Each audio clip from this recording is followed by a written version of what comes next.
When we talk about getting beyond features and benefits, and we did sort of discuss the idea of trying to elicit some emotions from the people, try to find out what they really want, then we can start to focus more on the emotions and the experiences. What is the emotion you want to have them feel when they are taking advantage of this purchase? What is the experience you want them to have after they've purchased it? Increase sales, improve margins, and grow your business. Guaranteed. Top secrets of marketing and sales. Now, David Blaze. Hi, and welcome to the podcast. In today's episode, co-host Jay McFarland and I will be discussing the idea of selling beyond features and benefits. Welcome back, Jay.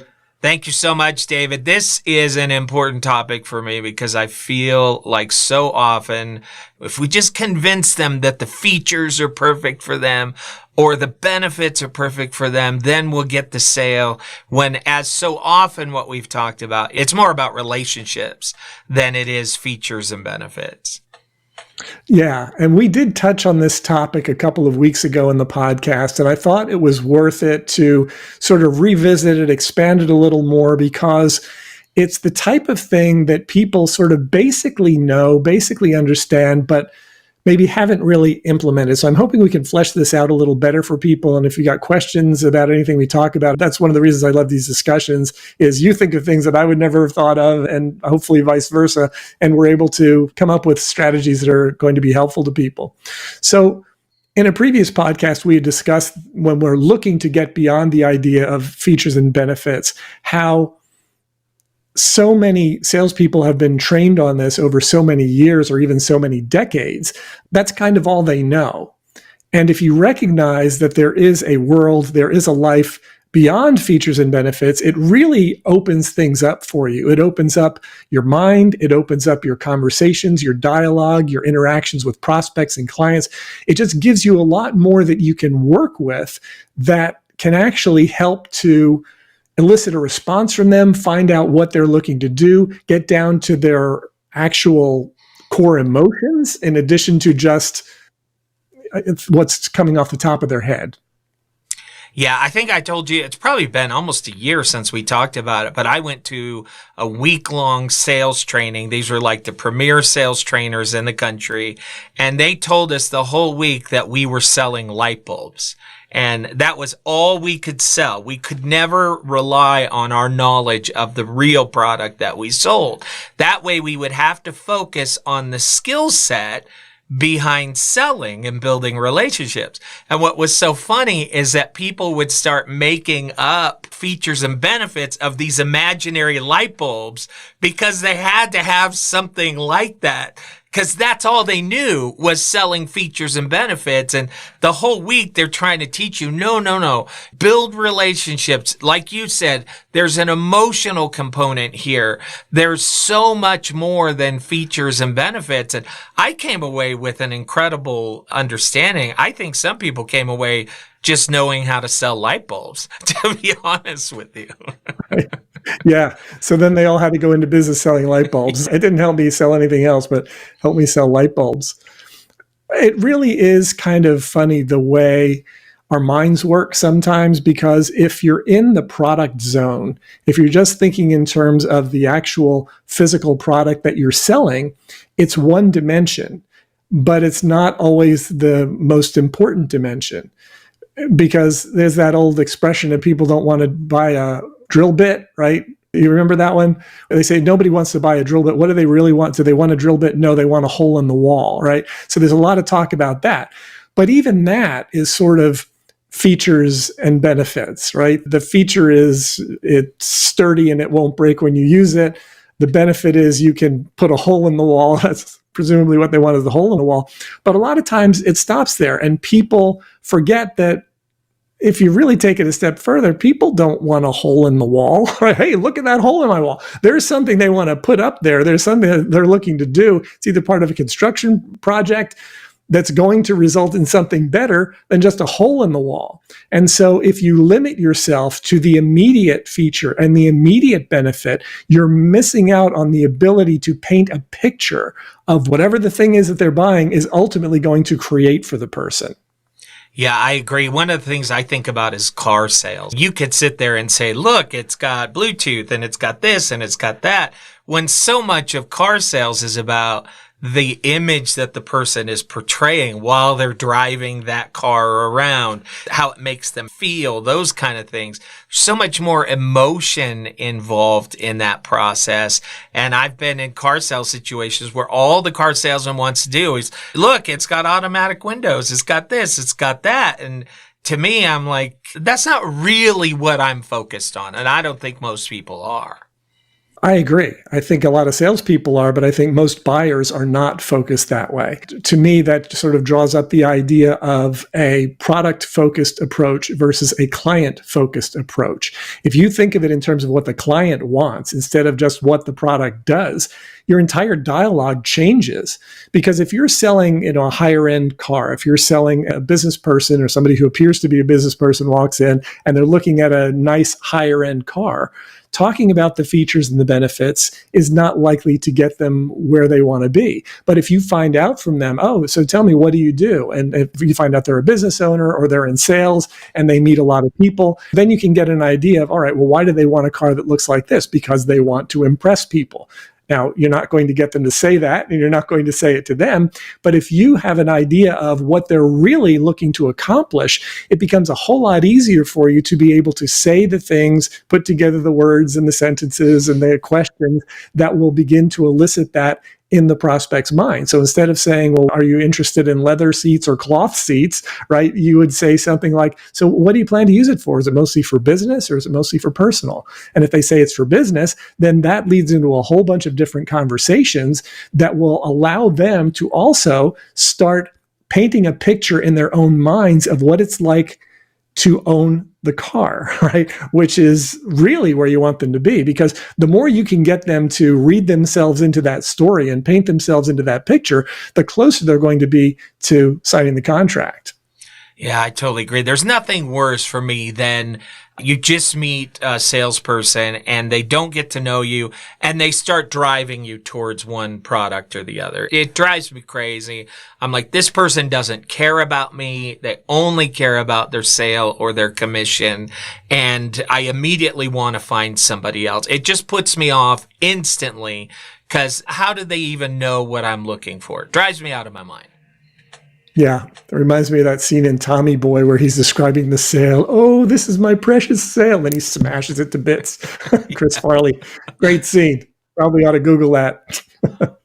Yeah, absolutely. And you mentioned drilling the hole. I don't want to drill the hole. I want to be Tim Allen from Home Improvement, right? That's what I'm thinking when I buy tools. I want to have this amazing work garage where I can do anything that I want.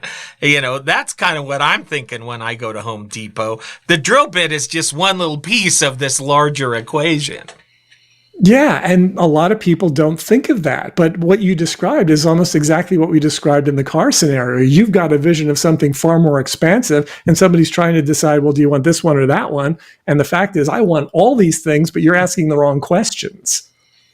Yeah, exactly right. So the question is, find out what they're looking for, help them see the vision of it, right? And buying that one drill bit could be turned into buying a whole drill bit set, right? So now you've gone from 1 to 10. If you do that with every customer, you've done some amazing things and you've increased your sales by 10. If they would have just said, I need this drill bit, you go, here it is, have a nice day, then that's the beginning and the end, and that's not the way it should be. Yeah, especially if you wanted to build out your entire garage and you wanted to have a whole bunch of things and you could be buying power tools and all sorts of things, but they're like, oh, here you go, have a nice day. It's helpful from the standpoint of delivering what the customer asked for, but it's not helpful at all in terms of understanding what the customer really needs and really wants. Yeah, and I think when we talk about features and benefit, I think selling them a vision of something is kind of what we're talking about. So like in the promotional products industry, what is their vision? What are their goals? What are they trying to accomplish?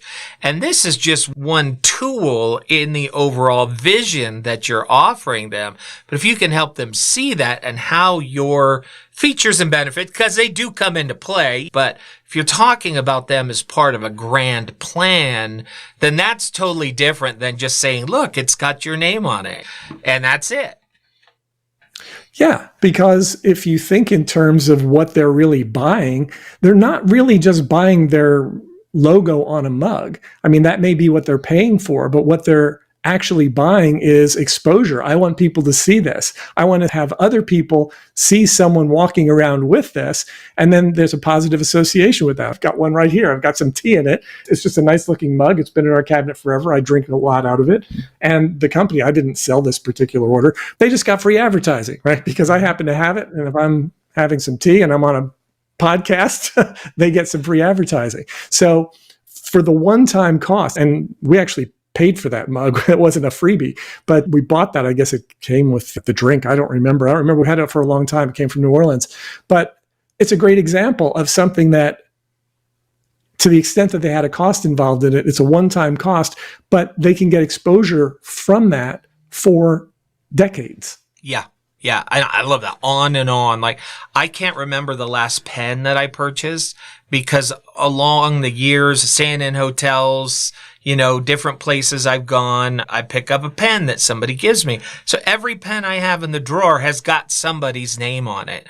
And like you said, that just keeps going on. And it may not result in a sale today, but it's subconscious. One day that's going to come up and I may not even remember the pen, but I've seen their name enough times. And now I'm Googling it and I see their name and I'm like, that sounds familiar. And you're just connecting these dots. And so part of it is a long game for sure. Yeah. And when we talk about getting beyond features and benefits, and we did sort of discuss the idea of trying to elicit some emotions from the people, try to find out what they really want. And the word desire is probably stronger than the word want, right? What do they really desire? What do they want to have happen? So in the car example that you used, what do they want to feel? They want people looking at this car and saying, oh, there's a successful person. Maybe that's one example of something they might want. And so if we recognize that that's what they're actually looking for, then we can start to focus more on the emotions and the experiences, which I believe we've also talked about a bit in a previous podcast, but it's worth mentioning. What is the emotion you want to have them feel when they are taking advantage of this purchase? What is the experience you want them to have after they've purchased it? Well, if they're buying promotional items, the experience they want to have is they want to have recognition. They want to have people noticing the product, noticing their company, perhaps responding to them.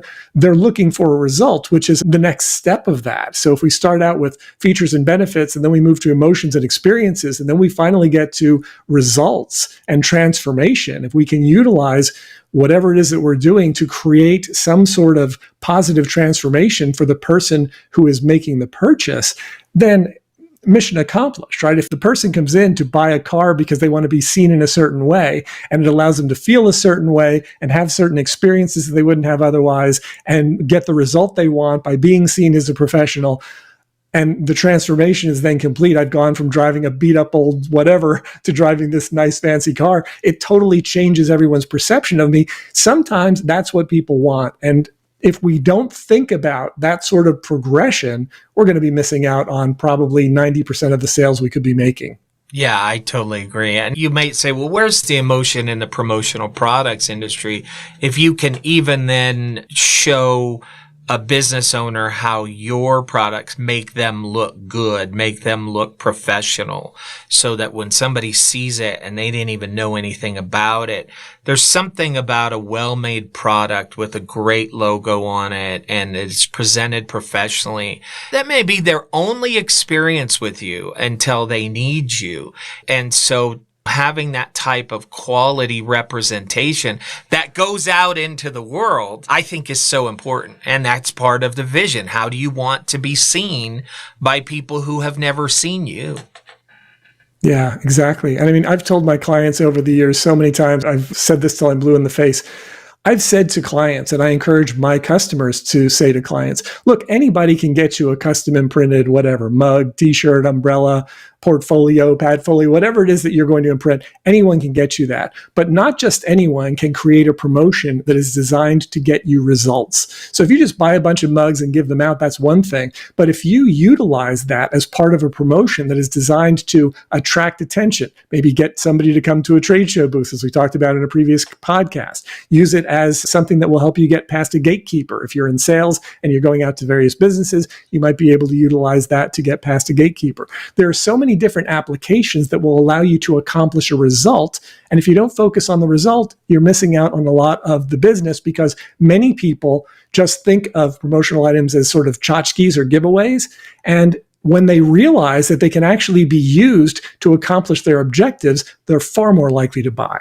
Yeah, absolutely. Well, how do people find out more, David? You can go to topsecrets.com/call. That's topsecrets.com/call. We'll have a conversation with myself or our team and figure out where you are, where you're looking to be, and see how we can help. All right. It's been a great discussion. Thank you so much. Thank you, Jay. Increase sales, improve margins, and grow your business. Guaranteed. Top Secrets. TopSecrets.com.